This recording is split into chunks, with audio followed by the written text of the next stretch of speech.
Hey everyone, welcome back. If you forgot your BMO password, you can reset it directly from your phone.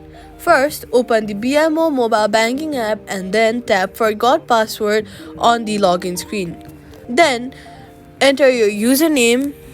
Also, then you're going to enter your number and follow the on-screen instructions.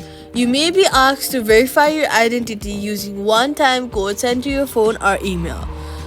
Next, create a password that meets the BMO security requirements. Make sure the password is strong so people won't have access to your privacy and data. Next, confirm the password and save the changes. After that, you can log in again using your new password, and that's it. Subscribe for more quick fixes.